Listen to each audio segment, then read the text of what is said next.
আরজিকর কাণ্ডের মাত্র ১০০ দিন পার হয়েছে, তারপরেও থেমে থাকেনি নারী নির্যাতন বা ধর্ষণের ঘটনা। তারই প্রমাণ মিলল অশোকনগরে।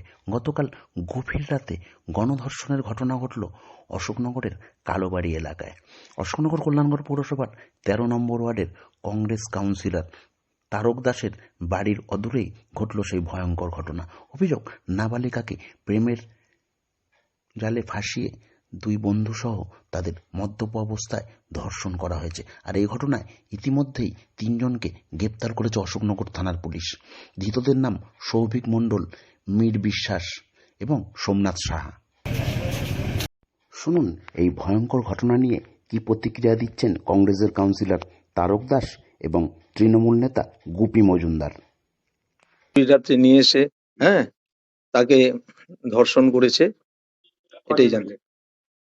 এখানে তো এখন দেখছি তো দুজনকে।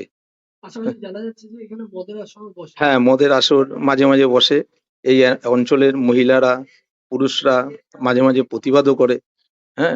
তারপরে এরা যখন সব মানুষ ঘুমিয়ে পড়ে তখন এরা একটা মদের আসর বসায়। আমি মদের আসর আমার বাড়ির পাশে না, ওটা মদটা এখানে খায় না। এই অঞ্চলে বিভিন্ন জায়গায় যেখানে অন্ধকার থাকে, রাতের অন্ধকারে ওরা মদ ফদ খেয়ে তারপরে এখানে এসব নোংরা কাজ করেছে। কালকে তো বড় সড়ো একটা দুর্ঘটনা ঘটে যেতে পারতো বা মেয়েটাকে একা পেয়ে মেরে ফেলতে পারতো, কি বলবেন এই ব্যাপারে?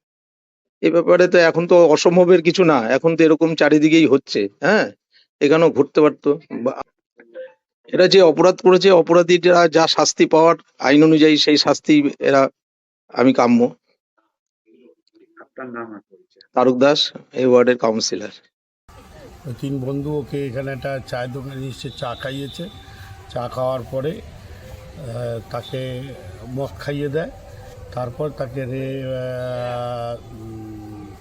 রেপ করে বলে শুনেছি। এবং রাত্রিবেলা অনেক রাত্রে ও যখন বাড়ি যায়, ওরা টোল ছিল, তখন ওর মা ওকে মারধর বকাবকি করে। তারপরে ও সব সত্য কথা বলে যে এই 3 বন্ধু মিলে ওকে ওকে রেপ করেছে। এবং অশোকনগর থানা অত্যন্ত দক্ষতার সাথে, মানে ২৪ ঘন্টাও হয়নি, অপরাধীদের অ্যারেস্ট করেছে। আইনের মতো চলবে, তবে এদের দৃষ্টান্তমূলক শাস্তি আমরা চাই।